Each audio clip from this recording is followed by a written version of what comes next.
పూరా local. IIT, JEE మరియు neat కోర్సులలో జాయిన్ అవ్వాలి అనుకుంటున్నారా? అయితే ట్యూరిటో క్లాసెస్ లో జాయిన్ అవ్వండి. 2022-23 సంవత్సరాలలో అత్యుత్తమమైన ర్యాంకులు సాధించిన ఘనత మా విద్యార్థులదే. మా దగ్గర నైపుణ్యత సాధించిన లెక్చరర్ల చేత బోధన మరియు నిరంతర పర్యవేక్షణ కొరకు యాప్ సౌకర్యం కూడా కలదు. విద్యార్థుల కొరకు ప్రత్యేక హాస్టల్ సదుపాయం కలదు. 11 మరియు 12వ తరగతుల కొరకు అడ్మిషన్స్ జరుగుచున్నవి. మీ దగ్గర ఉన్న బ్రాంచ్లలో ఇప్పుడే అడ్మిషన్ పొందండి. నమస్తే, వెల్కమ్ టు పూరా లోకల్. నేను మీ కృష్ణబాల. ముందుగా ముఖ్యాంశాలు. దేశవ్యాప్తంగా 6వ విడత పోలింగ్, ఓటు హక్కు వినియోగించుకున్న ప్రముఖులు. జూన్ 12 నుంచి పాఠశాలలు 2024-25 విద్యా సంవత్సర క్యాలెండర్ రిలీజ్. ఇవాల్టితో ముగిసిన ఎమ్మెల్సీ ఎన్నికల ప్రచారం. 3 ప్రధాన పార్టీల అభ్యర్థుల మధ్య పోటీ. కేటీఆర్ దృఢ సంకల్పానికి వైటీపీఎస్ ఉదాహరణ అన్న కేటీఆర్ వన్నీ అబద్ధాలేనని బల్మూరి ఫైర్. రేవ్ పార్టీ కేసులో విచారణ వేగవంతం. హేమ సహా 8 మందికి సీసీబీ పోలీసుల నోటీసులు. సీఎం రేవంత్ రెడ్డితో సిపిఐ, సిపిఎం, తెలంగాణ జనసమితి నేతలు భేటీ అయ్యారు. ఈ సమావేశానికి professor Kodandaram, professor Visweswara Rao, MLA Kunamneni Sambasiva Rao, Julakanti Ranga Reddy, S Veeraiah, MLC Mahesh Kumar Goud, Mallu Ravi, CM సలహాదారు వేం నరేందర్ రెడ్డి, బొంతు రామ్మోహన్, పలువురు నేతలు హాజరయ్యారు. నల్గొండ, ఖమ్మం, వరంగల్ ఎమ్మెల్సీ ఉప ఎన్నిక చివరి రోజు ప్రచార సరళిపై చర్చించారు. కాంగ్రెస్ ఎమ్మెల్సీ అభ్యర్థి తీన్మార్ మల్లన్నను భారీ మెజార్టీతో గెలిపించుకునేందుకు కృషి చేయాలని సీఎం రేవంత్ రెడ్డి సూచించారు. కాంగ్రెస్ బీఆర్ఎస్ నాయకులకు కండకావరం తలకెక్కిందన్నారు బీజేపీ నేత బండి సంజయ్. అందువల్లే హిందూ దేవుళ్లను, రాములవారి అక్షింతలు, ప్రసాదాలను అవమానించేలా మాట్లాడుతున్నారని ఆగ్రహం వ్యక్తం చేశారు. హిందూ దేవుళ్లను అవమానిస్తున్న కాంగ్రెస్, బీఆర్ఎస్ పార్టీలను ఎమ్మెల్సీ బైపోల్లో గుణపాఠం చెప్పాలని పిలుపునిచ్చారు. నల్గొండలో వేదికగా మతపరమైన రిజర్వేషన్లు ఇస్తే చూస్తూ ఊరుకునేది లేదని స్పష్టం చేశారు.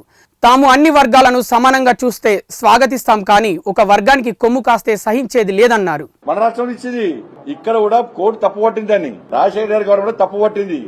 తప్పు పట్టిన వీడు అమలు చేస్తే హైదరాబాద్ జిహెచ్ఎంసీ ఎన్నికల్లో ముస్లింలను బీసీలుగా గుర్తిస్తూ 4% రిజర్వేషన్లు ఇస్తే దాదాపు 30 స్థానాల్లో హిందువులు గెలవాల్సిన కార్పొరేటర్ స్థానాల్లో ఎంఎం పార్టీ గెలిచింది. 30 మంది బీసీలైన హిందువులకు అన్యాయం జరిగిందా లేదా దాని మీద షబ్బీర్ సమాధానం చెప్పాలి. అంటే అన్యాయం కానీ అయ్యో హిందువులకు ఎందుకు ఇవ్వాలి? రాజ్యాంగ విరుద్ధమైన మతపరమైన రిజర్వేషన్లను ఎట్లా ఇస్తారు మీరు? ఇలా మేధావి వర్గానికి అప్పీల్ చేస్తున్నాను. మైనార్టీ డిక్లరేషన్స్ కాంగ్రెస్ పార్టీకి గుణపాఠం చెప్పండి. ఫస్ట్ 80% హిందువులు గుణపాఠం చెప్పాలి. ఫస్ట్ బరాబర్ గుణపాఠం చెప్పాలి. ఇలా కండకవరం తలకాకెక్కింది కాంగ్రెస్ లకు, బీఆర్ఎస్ లకు.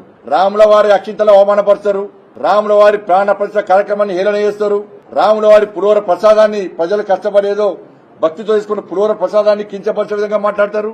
బలిపెక్కింది ఒక్కొక్కరికి. హిందూ సమాజం అంటే చులుగొని చూసే పరిస్థితి వచ్చింది. హిందూ దేవులను కించపరచడం అలవాటుగా మారింది. హిందూ ధర్మాన్ని హేళన చేయడం ఒక ఫ్యాషన్ గా మారింది. పక్క భారతీయ జనతా పార్టీ ఇవాళ పార్లమెంట్ అదే చెప్తున్నా. ఇలా మీరంతా మేధావులు, మీరందరూ ఓటు హక్కు వినియోగించుకుంటున్నారు. ఇలా మైనార్టీ రిజర్వేషన్లు ఇస్తే, మతపరమైన రిజర్వేషన్లు ఇస్తే అసెంబ్లీలో కొట్టడానికి 8 మంది మా హీరోలు ఉన్నారు. శాసన మండలిలో కొట్టాడే అవకాశం ఇవ్వండి. ఏవిఎన్ రెడ్డి గారు ఉన్నారు. ఇలా ప్రేమేంద్ర అవకాశం ఇవ్వండి. ఇలా భారతీయ జనతా పార్టీ ప్రేమేంద్ర గారు గెలవకుంటే కాంగ్రెస్ పార్టీ ప్రభుత్వం 12% ముస్లిం మైనార్టీలకు రిజర్వేషన్ ఇస్తా అంటున్నారు. దాన్ని సమర్థిస్తారా మీరు? ఎవరు వ్యతిరేకించాలి? కాంగ్రెస్ పార్టీ గెలిస్తే వ్యతిరేకిస్తుందా, బీఆర్ఎస్ పార్టీ గెలిస్తే వ్యతిరేకిస్తుందా? 2 పార్టీలు వాళ్ళ కొమ్ము కష్టంలే. శాసన మండలి కొట్టాల్సింది మేమే. అవకాశం ఇవ్వండి మాకు. షబ్బీర్ గారు గాని ఎవరైనా గాని. ఇది రాజ్యాంగ విరుద్ధమా కాదా? కోర్టు అంతా ఒకటే. పశ్చిమ బెంగాల్ కోర్టు ఇచ్చింది, తప్పనిచ్చింది. సుప్రీంకోర్టు ఇచ్చింది, తప్పు కొట్టింది కోర్టు. మీరు రాజ్యాంగాన్ని లోబడి చేస్తారా, రాజ్యాంగ విరుద్ధంగా పనిచేస్తారా? మేము అన్ని వర్గాలను సమానంగా చూడమంటున్నాం. మీరు ఒక వర్గానికి కొమ్ము కాస్తే పక్కా అడ్డుకుంటాం. దాన్ని అడ్డుకోవాల్సిన బాధ్యత మా మీద ఉంది. 80% ఉన్న హిందువుల గురించి ఆలోచించే పార్టీ భారతీయ జనతా పార్టీ. అట్లని ఇంకో వర్గాన్ని కించపరచాం, ఇంకో వర్గాన్ని వ్యతిరేకించాం. మేము ఎవరు పట్టించుకోవాలి హిందువుల గురించి? 80% హిందువుల ఓట్లు వద్దా? తెలంగాణలో కొలువుదీరిన కాంగ్రెస్ ప్రభుత్వం 6 గ్యారంటీల్లో భాగంగా మహిళలకు ఫ్రీ బస్సు సౌకర్యం కల్పించింది. ఫ్రీ బస్సు కారణంగా బస్సులో తరచూ ఏదో చోట గొడవలు జరగడం, ఆ వీడియోలు సోషల్ మీడియాలో వైరల్ అవుతున్నాయి. తాజాగా ఆర్టీసీ బస్సు డ్రైవర్పై మహిళలు అనుచితంగా ప్రవర్తించడంతో పోలీసులకు ఫిర్యాదు చేశారు. నార్కెట్పల్లి డిపోకు చెందిన ఆర్టీసీ బస్సు హైదరాబాద్ నుండి సూర్యాపేటకు వస్తుండగా ఘటన చోటు చేసుకుంది. ఇది మా ఫ్రీ బస్సు, మా ఇష్టం వచ్చినంత సేపు ఆగాల్సిందే, లేదంటే మా వాళ్ళతో కొట్టించి సస్పెండ్ చేయిస్తామని మహిళలు డ్రైవర్కు వార్నింగ్ ఇచ్చారు. అప్పటికే 5 నిమిషాలు ఆపగా తోటి ప్రయాణికులు గొడవ చేయడంతో బస్సును డ్రైవర్ ముందుకు కదిలించాడు. దీంతో ఆ మహిళలు డ్రైవర్ను బూతులు తిడుతూ సూర్యాపేట వెళ్లిన తర్వాత మా వాళ్లకు చెప్పి కొట్టిస్తామని హెచ్చరించారు. డ్యూటీ ఎలా చేస్తావో అంటూ బెదిరించారు. దీంతో తమ విధులకు ఆటంకం కలిగించడంతో పాటు తమపై దౌర్జన్యం చేశారని డ్రైవర్, కండక్టర్ పోలీసులకు ఫిర్యాదు చేశారు. అయితే మహిళా ప్రయాణికులు తాము పోలీస్ స్టేషన్కు రామని చెప్పి భీష్మించుకొని కూర్చున్నారు. కేసీఆర్ దృఢమైన సంకల్పానికి వైటీపీఎస్ ఒక అద్భుతమైన ఉదాహరణ అని, దేశ చరిత్రలో అసమానమైన విజయగాథ అని మాజీ మంత్రి బీఆర్ఎస్ నేత కేటీఆర్ అన్నారు. ట్విట్టర్ వేదికగా వైటీపీఎస్ వీడియోను ఆయన షేర్ చేశారు. పవర్ స్టేషన్లలో 1-2 యూనిట్లలో బాయిలర్ లైట్ ప్రక్రియ విజయవంతమైందని, గత వారం ఇంజనీర్లు చెప్పడం ఎంతో ఆనందంగా ఉందని కేటీఆర్ అన్నారు. మొత్తం సామర్థ్యంతో 4000 మెగావాట్ల సామర్థ్యంతో రాష్ట్ర ప్రభుత్వం నడుపుతున్న దేశంలోనే అతిపెద్ద థర్మల్ పవర్ ప్లాంట్ వైటీపీఎస్ అని పేర్కొన్నారు. గత బీఆర్ఎస్ ప్రభుత్వం వైటీపీఎస్ నిర్వహణను BHELకు అప్పగించిందని, ఈ ప్రాజెక్టు విలువ 20,400 కోట్ల రూపాయలని పేర్కొన్నారు. 2014లో కేవలం 7,770 మెగావాట్ల స్థాపిత సామర్థ్యం నుండి బీఆర్ఎస్ ప్రభుత్వం 10 ఏళ్లలో తెలంగాణ స్థాపిత సామర్థ్యాన్ని దాదాపు 20,000 మెగావాట్లకు పెంచిందని గుర్తు చేశారు. పట్టభద్రుల ఎమ్మెల్సీ ఉప ఎన్నిక ప్రచారం నేటితో ముగిసింది. ఖమ్మం, నల్గొండ, వరంగల్ పట్టభద్రుల ఉప ఎన్నికల ప్రచారం ఇవాల్టితో ముగియగా ఈ నెల 20న ఎమ్మెల్సీ ఉప ఎన్నిక పోలింగ్ జరగనుంది. 3 ఉమ్మడి జిల్లాల్లో 34 అసెంబ్లీ పరిధిలో ఉప ఎన్నిక జరగనుంది. జూన్ 5న పట్టభద్రుల ఎమ్మెల్సీ ఉప ఎన్నిక ఫలితం వెలువడనుంది. ఎమ్మెల్యేగా గెలిచిన పల్లా రాజేశ్వర్ రెడ్డి రాజీనామాతో ఉప ఎన్నిక అనివార్యమైంది. బరిలో కాంగ్రెస్ నుంచి తీన్మార్ మల్లన్న, బీఆర్ఎస్ నుంచి రాకేష్ రెడ్డి, బీజేపీ నుంచి గజ్జుల ప్రేమేందర్ రెడ్డి ఉన్నారు. రేవంత్ రెడ్డి దొంగల ముఠా నాయకుడని బీఆర్ఎస్ మాజీ ఎమ్మెల్యే గాదరి కిషోర్ అన్నారు. తెలంగాణ భవన్ వేదికగా కాంగ్రెస్ సర్కార్పై ఫైర్ అయ్యారు. రేవంత్ రెడ్డి 420 హామీలతో అసెంబ్లీ ఎన్నికల్లో ఓటర్లను మభ్యపెట్టారని అన్నారు. కేటీఆర్ను తిట్టి పబ్బం గడుపుకోవాలని చూస్తున్నారే తప్ప ఈ 5 నెలల్లో రేవంత్ చేసిందేమీ లేదన్నారు. ఓటుకు నోటు దొంగ రేవంత్ అని, అందుకే కాంగ్రెస్ అభ్యర్థులుగా దొంగలనే ఖరారు చేస్తున్నారని వ్యాఖ్యానించారు. పట్టభద్రులు ఈ విషయాలను పరిగణలోకి తీసుకోవాలని సూచించారు. సీఎంగా పదవి బాధ్యతలు చేపట్టగానే 2 లక్షల ఉద్యోగాలు భర్తీ చేస్తానని రేవంత్ హామీ ఇచ్చారని గుర్తు చేశారు. 5-6 నెలల క్రితం జరిగినటువంటి అసెంబ్లీ ఎన్నికలలో 6 గ్యారంటీల అబద్ధపు హామీలతో 420 రేవంత్ రెడ్డి 420 హామీలతో అధికారంలోకి వచ్చిన తర్వాత చేస్తున్నటువంటి పనులేంది? ఇంత గొప్ప తెలంగాణ రాష్ట్రానికి ముఖ్యమంత్రిగా పనిచేసే అవకాశం లభిస్తే ప్రజల కోసం ఇచ్చినటువంటి హామీలను ఏ విధంగా నెరవేర్చాలనేటువంటి పాత్రని పక్కన పెట్టి పొద్దుగాల లేస్తే మాజీ ముఖ్యమంత్రి గారిని, తెలంగాణ జాతిపితని ఇష్టం వచ్చినటువంటి మాటలు మాట్లాడడం ద్వారానే మనుగడ సాగిద్దామనేటువంటి ఒక పిచ్చి భ్రమలల్లా ఈ రాష్ట్ర ముఖ్యమంత్రి ఉన్నట్టు కనపడతా ఉన్నది. ఏది మాట్లాడినా ఆరోపణ చేయడం, ఇష్టం వచ్చాడు తిట్టడం, కనీసం ముఖ్యమంత్రి హోదాలో ఉంటే ఏ పదజాలాన్ని ఉపయోగించాలనేటువంటి సోయి లేకుండా మాట్లాడడం. అదే సందర్భంలో ఒక ఎన్నికలు వస్తే కూడా వాళ్ళ అభ్యర్థులను ఎంచుకోవడంలో కూడా ఆయన మైండ్ సెట్ ఏందనేది మన కళ్ళ ముందర కనపడుతున్నది. ఎట్లా నువ్వు ఓటుకు నోటు దొంగవు, దొంగల ముఠా నాయకుని ఆ సంగతి మాకు తెలుసు. దాంతోపాటు ఒక అభ్యర్థిని ఇస్తే కూడా, ఉదాహరణకు మా భువనగిరి పార్లమెంటుకు సంబంధించినటువంటి అభ్యర్థి ఒక ఆయన ఇస్తే కాంగ్రెస్ పార్టీ నుంచి, అలా రాహుల్ గాంధీ సంతకాన్ని ఫోర్జరీ చేసినటువంటి దొంగ ఆయన. మళ్ళీ ఈరోజు గ్రాడ్యుయేట్స్ ఎమ్మెల్సీకి ఒక అభ్యర్థిని ఇస్తే మీ అభ్యర్థిని ఆయన ఎటువంటి బ్లాక్ మెయిలర్ ఆయన గురించి నేను చెప్పే పని లేదు. దాదాపు 52-53 కేసులు ఉంటాయి, క్రిమినల్ కేసులు. అవి ఎలాంటి కేసులు అనేటువంటిది కూడా మనందరికీ తెలుసు. నేను ముఖ్యమంత్రి కాగానే మొదటి సంవత్సరం 2 లక్షల ఉద్యోగాలు ఇస్తా అని చెప్పేసి ప్రగల్భాలు పెట్టినటువంటి ఈ దొంగ రేవంత్ రెడ్డి ఆ 42,000 ఉన్నటువంటి ఒక 30,000 ఉద్యోగాలకు ప్రాసెస్ కంప్లీట్ అయ్యి రెడీ ఉన్న వాటిని ఎల్బీ స్టేషన్లో పెద్ద ఆర్భాటంగా పెట్టేసి 30,000 కాగితాలు పంచి నేను 30,000 ఇచ్చేసిన అని చెప్పేసి సగలు గుర్తుకుంటారు. ఒక నోటిఫికేషన్ ఆయన ఇవ్వలేదు, ఒక రాత పరీక్ష నిర్వహించలేదు. మరి ఇడికి ఆయన ఇచ్చిన కూడా వస్తుంది అనేటువంటి విషయాన్ని కనీస అవగాహన లేకుండా మాట్లాడేటువంటి పరిస్థితి. రైసు మిల్లర్లు, బిడ్డర్లతో రాష్ట్ర ప్రభుత్వం చీకటి ఒప్పందం కుదుర్చుకుందని బీజేపీ శాసనసభ పక్షనేత ఏలిటి మహేశ్వర్ రెడ్డి ఆరోపించారు. జలసౌదలో జరిగిన డీల్ ఏమిటో, జలసౌదలో మంత్రి, కమిషనర్ సమక్షంలో రైస్ మిల్లర్లను, కాంట్రాక్టర్లను, బిడ్డర్లను పిలిపించి చేసిన చీకటి ఒప్పందం ఏమిటో చెప్పాలన్నారు. ధాన్యం కొనుగోలుకు రాష్ట్ర ప్రభుత్వం సమయం కోరితే FCI అంగీకరించిందని, అయినప్పటికీ ప్రభుత్వం టెండర్కి తెరలేపిందని మండిపడ్డారు. 35 లక్షల మెట్రిక్ టన్నుల బియ్యంపై అదనంగా 800 కోట్ల రూపాయలు అక్రమంగా వసూలు చేస్తున్నారని ఆరోపించారు. జలసౌదాలో జరిగినటువంటి డీల్ ఏంటి? జలసౌదాలో మంత్రి గారు, కమిషనర్ గారు సమక్షంలో రైస్ మిల్లర్లను, బిడ్డర్లను, కాంట్రాక్టర్లను పిలిపించి మీరు అక్కడ జలసౌదాలో చేసినటువంటి చీకటి ఒప్పందం ఏమిటి? ఆ చీకటి ఒప్పందంలో 100 రూపాయల స్టాంప్ పేపర్ మీద మీరు ఎవరికైతే బిడ్ ఇచ్చారో వాళ్లకు రైస్ మిల్లర్లకు మధ్యలో బలవంతంగా ఒక ఎంఓయూ అగ్రిమెంట్ 100 రూపాయల స్టాంప్ పేపర్ మీద రాపించడం వాస్తవం కాదా? 2007 రూపాయలని 2223 రూపాయలకు రైస్ మిల్లరే వీరి దగ్గర కొంటున్నట్టుగా, బిడ్డల దగ్గర నుంచి రైస్ మిల్లర్ వాపస్ వాడి బియ్యం వాళ్ళే కొంటున్నట్లుగా 2223 రూపాయలు 4 ఇన్స్టాల్మెంట్లుగా కట్టే విధంగా మీరు వాళ్ళతో ఒక ఎంఓ రాయించుకున్న మాట వాస్తవం కాదా? దాంట్లో వాళ్ళిద్దరు సంతకాలు పెట్టించుకున్నటువంటి మాట వాస్తవం కాదా? మరి 2007 రూపాయలకి ఒకవేళ కాంట్రాక్టర్కి మీరు బిడ్డింగ్ చేసినప్పుడు మళ్ళీ 2223 రూపాయలకి ఆ బిడ్డర్కి రైస్ మిల్లర్కి మధ్యలో ఈ చీకటి ఒప్పందం మీరు చేయించిన 100 రూపాయల స్టాంప్ పేపర్ ఒప్పందం వెనుక కారణం ఏంది? ఆ 216 రూపాయలు ఎక్సెస్గా మీరు రాయించడం వలన 35 లక్షల మెట్రిక్ టన్నుల ధాన్యానికి దాదాపు 800 కోట్లు అదనంగా వసూలు జరిగేటువంటి ఆ డబ్బు ఎవరి ఖాతాలోకి వెళ్తుందో చెప్పాల్సినటువంటి అవసరం మరి మంత్రి గారి మీద లేదా అని అడుగుతున్నా.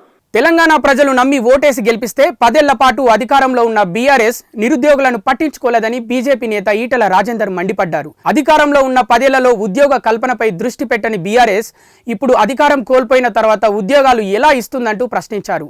పట్టభద్రుల ఎమ్మెల్సీ ఉప ఎన్నికల ప్రచారంలో భాగంగా ఆయన ఇల్లందులో మాట్లాడారు. పట్టభద్రులను చిన్న చూపు చూసిన పార్టీలకు ఈ ఎన్నికల్లో గట్టి బుద్ధి చెప్పాలంటూ గ్రాడ్యుయేట్లకు ఆయన పిలుపునిచ్చారు. ఎమ్మెల్సీ ఉప ఎన్నికల్లో ఓటర్లకు డబ్బులు పంచుతున్నాయంటూ కాంగ్రెస్ బీఆర్ఎస్ పార్టీలపై ఈటెల ఆరోపణలు గుప్పించారు. అయితే ఉమ్మడి రాష్ట్రంలో నాటి సీఎం వైఎస్ హయాంలో మండలాల వారీగా కాంగ్రెస్ నేతలు డబ్బులు పంచినా సరే తెలంగాణ ఉద్యమ ఆకాంక్షనే గెలిచిందని గుర్తు చేశారు. ఎమ్మెల్సీ ఎన్నికలలో రేపు మీరు ఓట్లేసి గెలిపిస్తే మళ్ళీ రియల్ ఎస్టేట్ వ్యాపారానికో లేదా పైరల కోసమో కాదు. మీరు ఎప్పుడు ఇవాళ ఏ అభ్యర్థి అని చూడండి, ప్రతి ఒక్కడు ఏం హామీ ఇస్తున్నాడు? నిరుద్యోగ యువకులకి ఉద్యోగ క్యాలెండర్ వచ్చేంత వరకు మీ వెంట ఉంటా, నా ఉద్యోగులకి డిఏ 4 ఇచ్చింది కేంద్ర ప్రభుత్వం, ఇప్పటిదాకా ఒక డిఏ ఇవ్వకుండా కళ్ళలో మట్టి కొడుతున్న ఈ ప్రభుత్వానికి వ్యతిరేకంగా కొట్లాడడానికి వాళ్ళకి అండగా ఉంటా. ఇవాళ నా జర్నలిస్టులకు కానీ నా ఉద్యోగులకు కానీ ఇచ్చేటువంటి హెల్త్ కార్డ్ ఇవాళ దవాఖానకు పోతే పనిచేస్తలేదు, పొప్పు అంటున్నారు, అవమానపరుస్తున్నారు. వాటి కోసం నేను ఉంటా. ఇవాళ ప్రైవేట్ స్కూళ్ళల్లో ప్రైవేట్ కాలేజీలలో పనిచేసేటువంటి టీచర్లకి నెల తరబడి జీతాలు లేవు. ఒక్క నెల జీతం రాకపోతేనే ఇల్లు కిరాయి కట్టేవాడికి, పాల బిల్లు కట్టేవాడికి, పిల్లలకు ఎంత ఇబ్బంది ఉంటుందో అది అనుభవిస్తేనే తెలుస్తుంది. 3 ఏళ్ళు అవుతుంది ఇవాళ. ఇలా ఆనాడు కేసీఆర్ ప్రభుత్వం కావచ్చు, ఇవాళ రేవంత్ రెడ్డి ప్రభుత్వం కావచ్చు, కనీసం వాళ్ళకు ఫీ రియంబర్స్మెంట్ లేకపోతే జీతాలు రాని పరిస్థితి. ఇవన్నిటి మీద కొట్లాడతానని చెప్తున్నాను.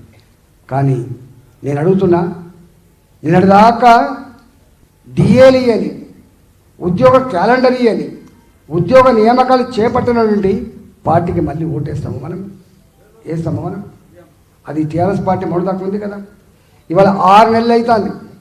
ఇంకా ఈయనైతే ఆయన కంటే ఆయన జుట్ల పుట్టినోడు అని చెప్పింది కాబట్టి మాటల మాయలో ఇట్లా ఓటు వేయండి 9వ తారీఖు నాడు ప్రమాణ స్వీకారం చేస్తే ఇట్లా ఇస్తేనే చెప్పిండు ఆయన.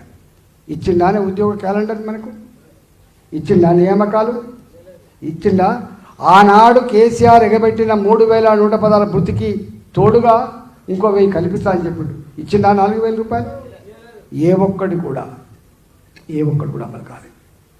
ఆయన ఏం మాట్లాడతాడు మీరు ఒకసారి ఆలోచన చేయాలి. బాధ అనిపించే అంశం ఏంటంటే, నేను ఆనాడు అడిగిన, అరే నాకే అర్థం కావట్లేదు, నేను ఈ రాష్ట్రంలో మొట్టమొదటి ఆర్థిక మంత్రి చేసిన, దాన్ని రీసెర్చ్ చేసినట్టు చేసిన నేను, కానీ నువ్వు ఇచ్చే హామీలు చూస్తే మరి ఇక్కడ ఆర్థిక పరిస్థితి గురించి మీకు సంపూర్ణమైన అవగాహన లేదనా, లేక అబద్ధాలు ఎన్నైనా ఆడి అడ్డదారులు అధికారం రావడానికి అని చెప్పి అడిగిన. కానీ చాలామంది అప్పుడు ఏమన్నా అంటే, అరే ఇస్తా అంటే నీకేం పోతుంది ఇట్లా అడిగాను. అడిగి నాకు ఇస్తా అంటే ఏం పోదు, కానీ ఇచ్చే కెపాసిటీ లేదు కాబట్టి నేను బాధపడుతున్నా అని చెప్పి. దేశంలో 6వ విడత పోలింగ్ ముగిసింది. 6 రాష్ట్రాలు 2 కేంద్ర పాలిత ప్రాంతాల్లోని ప్రజలు తమ ఓటు హక్కు వినియోగించుకున్నారు. ఇవాల్టి ఎన్నికల్లో 889 మంది క్యాండిడేట్ల భవిష్యత్తును 11 కోట్ల మంది ఓటర్లు నిర్దేశించనున్నారు. ఈ విడత ఎన్నికల్లో పలువురు ప్రముఖులు ఓటు హక్కు వినియోగించుకున్నారు. రాష్ట్రపతి ద్రౌపది ముర్ము ఢిల్లీలో ఓటు వేశారు. కేంద్ర మంత్రులు ధర్మేంద్ర ప్రధాన్, రావ్ ఇందర్జిత్ సింగ్, మంత్రి జయశంకర్, బీజేపీ నేత మేనకా గాంధీ, సంబిత్ పాత్ర, మనోహర్ కట్టర్, మనోజ్ తివారీ, మెహబూబా ముఫ్తీ, కాంగ్రెస్ నేత కన్హయ్య కుమార్, మాజీ క్రికెటర్ బీజేపీ నేత గౌతమ్ గంభీర్ తదితర ప్రముఖులు తమ ఓటు హక్కు వినియోగించుకున్నారు. 338 మంది కోటీశ్వరులని, వారి సగటు ఆస్తి విలువ 6.21 కోట్లుగా ఉందని ఏడీఆర్ నివేదిక పేర్కొంది. మొత్తం అభ్యర్థుల్లో 14% మందికి 5 కోట్ల రూపాయలకు పైగా ఆస్తులు ఉన్నాయని, 13% మందికి 2 కోట్ల రూపాయల నుంచి 5 కోట్ల రూపాయల మధ్య ఆస్తులు ఉన్నాయని వివరించింది. ఇక అభ్యర్థుల్లో 22% మందికి 50 లక్షల రూపాయల నుంచి 5 కోట్ల రూపాయల మధ్య, 25% మందికి 10 లక్షల నుంచి 50 లక్షల రూపాయల మధ్య ఆస్తులు కలిగి ఉన్నారని తెలిపింది. అయితే 20% మంది ఆస్తుల విలువ 10 లక్షల లోపేనని ఏడీఆర్ రిపోర్ట్ పేర్కొంది. రాష్ట్రాల వారీగా చూస్తే హర్యానాలో మొత్తం 223 మంది అభ్యర్థులు బరిలో నిలబడగా వారిలో 102 మంది కోటీశ్వరులని ఏడీఆర్ రిపోర్ట్ పేర్కొంది. ఢిల్లీలో పోటీ చేస్తున్న వారిలో 68 మంది, ఉత్తరప్రదేశ్లో పోటీ చేస్తున్న వారిలో 59 మంది, బీహార్ నుంచి 35 మంది, జార్ఖండ్ నుంచి 25 మంది, ఒడిశా నుంచి 28 మంది, పశ్చిమ బెంగాల్ నుంచి 21 మంది అభ్యర్థులు కోటీశ్వరులుగా ఉన్నారని వివరించింది. అభ్యర్థుల పరంగా చూస్తే బీజేపీ అభ్యర్థి పారిశ్రామికవేత్త నవీన్ జిందాల్ 1241 కోట్ల రూపాయలతో ఈ దశలో పోటీ చేస్తున్న వారిలో అత్యంత సంపన్నుడిగా ఉన్నారు. హర్యానాలోని కురుక్షేత్ర లోక్సభ నుంచి ఆయన పోటీ చేస్తున్నారు. ఒడిశాలోని కటక్ నుంచి పోటీ చేస్తున్న బీజేపీ అభ్యర్థి సంతృప్త్ మిశ్రా 482 కోట్ల రూపాయలతో రెండో స్థానంలో ఉన్నారు. ఇక నవీన్ జిందాల్కు కురుక్షేత్రలో గట్టి పోటీ ఇస్తున్న ఆప్ అభ్యర్థి సుశీల్ గుప్తా 169 కోట్లతో మూడవ సంపన్న అభ్యర్థిగా నిలిచారు. ధరల పెరుగుదల, నియంతృత్వం, నిరుద్యోగులను గుర్తు చేసుకుంటూ ఓటేసా, మీరు కూడా పోలింగ్ బూత్కు వెళ్లి ఓటు హక్కు వినియోగించుకోండి అంటూ Delhi CM Aam Aadmi party chief Arvind Kejriwal Delhi వాసులకు పిలుపునిచ్చారు. బయట చాలా వేడిగా ఉన్న మాట నిజమేనని, అలాగని ఇంట్లోనే కూర్చోకుండా విధిగా ఓటు వేసి రావాలని అభ్యర్థించారు. కుటుంబంతో కలిసి పోలింగ్ బూత్కు వచ్చిన కేజ్రీవాల్ లైన్లో నిల్చొని ఓటు హక్కు వినియోగించుకున్నారు. తన తండ్రి, తన భార్య పిల్లతో కలిసి వచ్చి ఓటు హక్కు వినియోగించుకున్నట్లు కేజ్రీవాల్ చెప్పారు. తన తల్లికి తీవ్ర అనారోగ్యం కారణంగా పోలింగ్ బూత్ వరకు రాలేకపోయిందని వివరించారు. రాచరికపు పోకడలతో నియంతృత్వంగా వ్యవహరిస్తున్న వారిని గుర్తు చేసుకుంటూ పెరుగుతున్న ధరలను, నిరుద్యోగులను దృష్టిలో పెట్టుకొని ఓటు వేశానని చెప్పారు. దేశ రాజధానిలో కేంద్ర విదేశాంగ మంత్రి జయశంకర్ తన ఓటు హక్కును వినియోగించుకున్నారు. ఉదయాన్నే వెళ్లి పోలింగ్ బూత్ గేటు తెరవక ముందే లైన్లో నిల్చున్న మంత్రి ఓ వృద్ధురాలికి ముందు అవకాశం ఇచ్చి తర్వాత తన ఓటు హక్కు వినియోగించుకున్నారు. సదరు పోలింగ్ బూత్ సిబ్బంది కేంద్ర మంత్రికి ఓ సర్టిఫికేట్ అందించారు. దాన్ని చూపిస్తూ జయశంకర్ ఫోటో దిగి తన ట్విట్టర్ ఖాతాలో షేర్ చేశారు. ఇంతకీ అది ఏం సర్టిఫికేట్ అనుకుంటున్నారా? ఆ పోలింగ్ బూత్లో ఓటేసిన ఫస్ట్ మేల్ ఓటర్ కావడంతో కేంద్ర మంత్రికి ఈ సర్టిఫికేట్ అందించారు. సమ్మర్ హాలిడేస్ వీకెండ్ కావడంతో యాదగిరి గుట్టకు భక్తులు పోటెత్తారు. ఉదయం 6 గంటల నుంచే వేలాది మంది స్వామి దర్శనం కోసం తరలివచ్చారు. ఉచిత దర్శనానికి 4 గంటలు పడితే 300 రూపాయల ప్రత్యేక దర్శనానికి 2 గంటల సమయం పట్టింది. అందరూ కార్లు, ప్రత్యేక వాహనాల్లో రావడంతో గుట్టపైన ట్రాఫిక్ జామ్ అయింది. కొండ మీదకు వెళ్లేందుకు గంట పైనే పడుతుంది. అయితే రద్దీకి తగ్గట్టు ఏర్పాట్లు చేశామని, మంచినీళ్ల వంటివి అందుబాటులో ఉంచామని అధికారులు చెప్పినప్పటికీ ఊహించని రద్దీతో భక్తులు కాస్త ఇబ్బంది పడాల్సి వచ్చింది.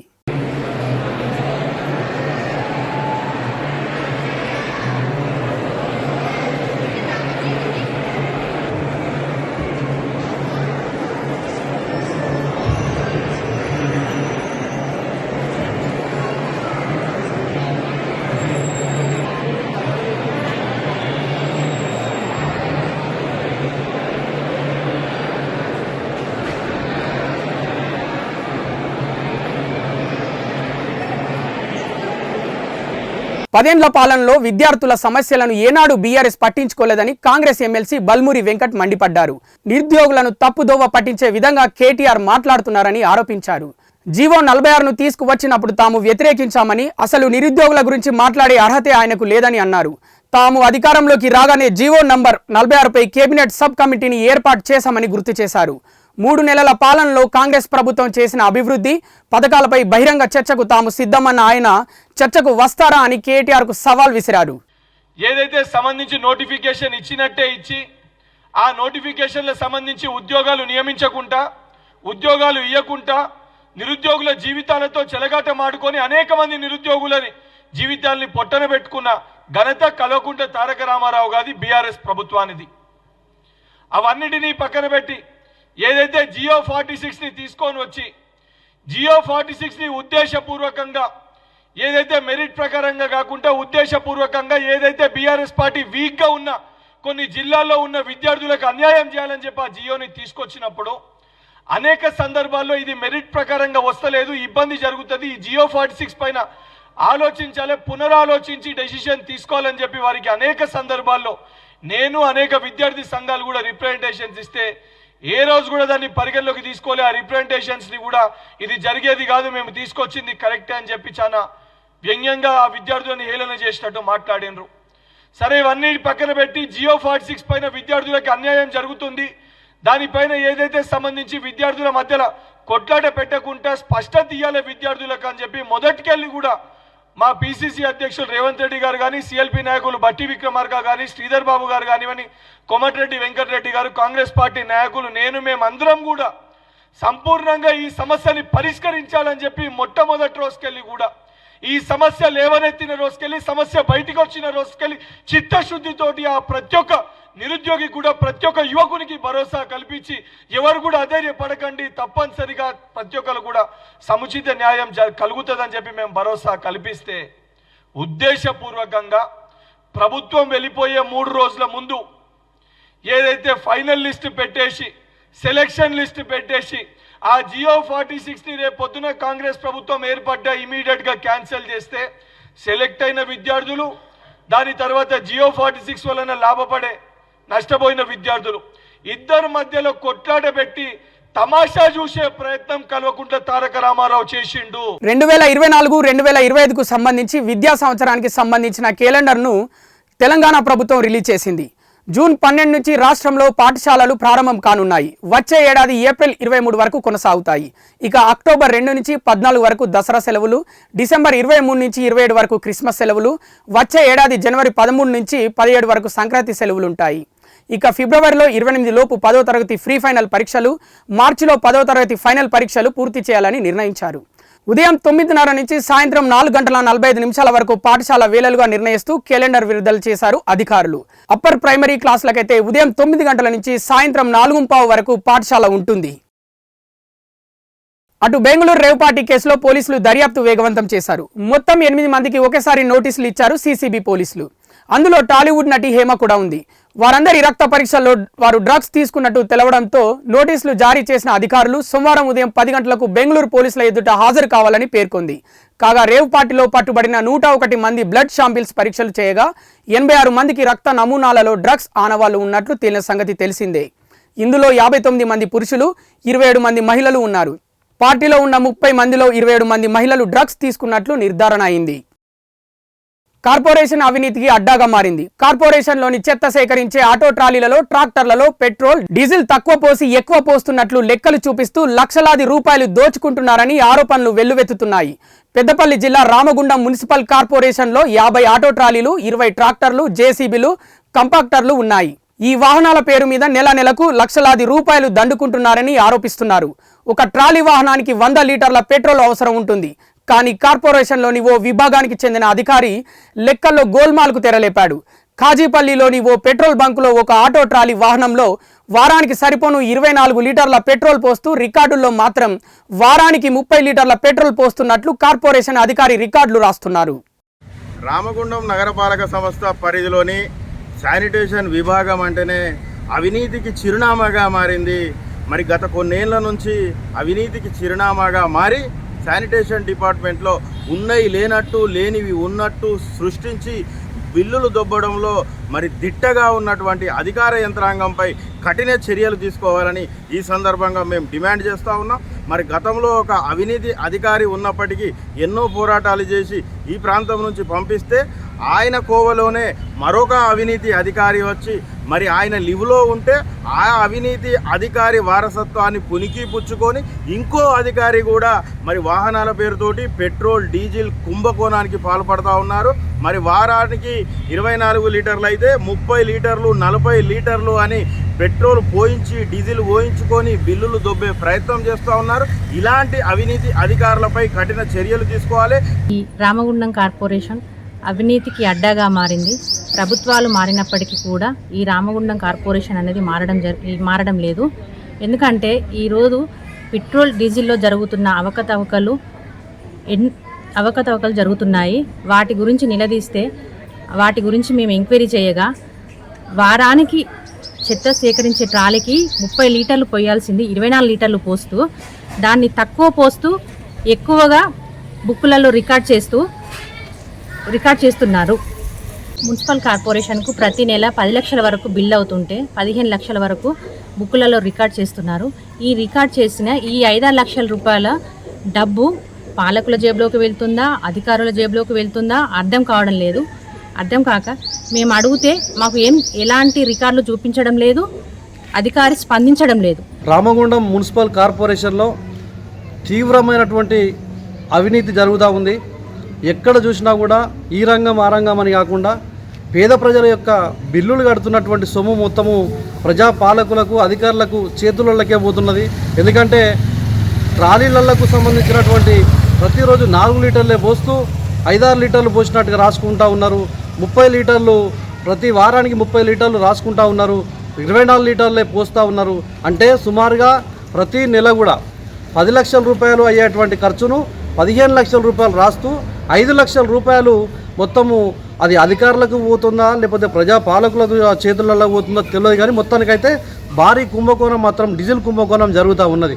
ఒక పక్కన గత ప్రభుత్వము గత ఎమ్మెల్యే గారు ఇక్కడ పేద ప్రజల కోసము కట్టెలు కూడా దహన సంస్కారాల కట్టెలు అప్పచెప్పి దహన సంస్కరణలకు పేద ప్రజలకు ఇబ్బంది కాకుండా చూసినటువంటి పరిస్థితి ఉన్నది. కానీ ఇప్పుడు మాత్రం పేద ప్రజలకు భారంగా చివరి అంతిమ సంస్కారాలప్పుడు కట్టెలు ఇస్తలేరు, బొందదవ్వడం దానికి నిధులు ఇస్తలేరు, ఏం లేవు. కానీ ఈ డీజిల్ కుంభకోణం చేయొచ్చు. ఇలా 5 లక్షలు 6 లక్షల రూపాయలు ఒక ట్రాలీలనే ఈ విధంగా అవినీతి జరుగుతూ ఉందంటే అసలు కమిషనర్ గారు కావచ్చు, ఇక్కడ ఉన్నటువంటి కలెక్టర్ గారు కావచ్చు, దీని మీద ఎలాంటి చర్యలు తీసుకోకపోగా వీరి మీద ఖచ్చితంగా విజిలెన్స్ ఎంక్వైరీ వేయాలి. వీరందరి మీద కూడా చర్యలు తీసుకునేలాగా కృషి చేయాలి. అవసరం అంటే ప్రజా పోరాటం తప్పదు. తిరిగి మళ్ళీ కూడా ఏదైతే అంతిమ సంస్కరణలు కూడా కట్టెలకు ఇట్లాంటి డబ్బులు పొదుపు చేసి వాటికి వాడాలి. కానీ ప్రజలకు సొమ్మును బిల్లుల రూపంలో కట్టేటువంటి సొమ్మును ఇట్లా ఏ అధికారులకు చేతులలో పోవడాన్ని మాత్రం తప్పకుండా దీన్ని క్షమించరాని నేరం. తప్పకుండా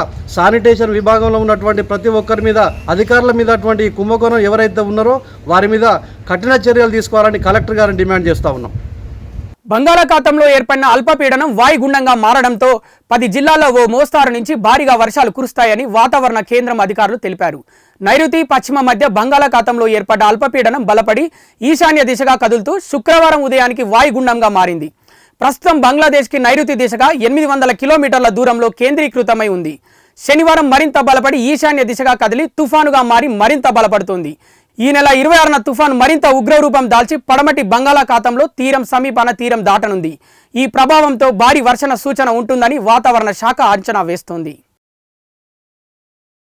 ఇవి ఇప్పటివరకున్న అప్డేట్స్. చూస్తూనే ఉండండి పూరా లోకల్. IIT JEE మరియు నీట్ కోర్సులలో జాయిన్ అవ్వాలి అనుకుంటున్నారా? అయితే ట్యూరిటో క్లాసులలో జాయిన్ అవ్వండి. 2022-23 సంవత్సరాలలో అత్యుత్తమమైన ర్యాంకులు సాధించిన ఘనత మా విద్యార్థులదే. 11 మరియు 12వ తరగతుల కొరకు అడ్మిషన్స్ జరుగుతున్నవి.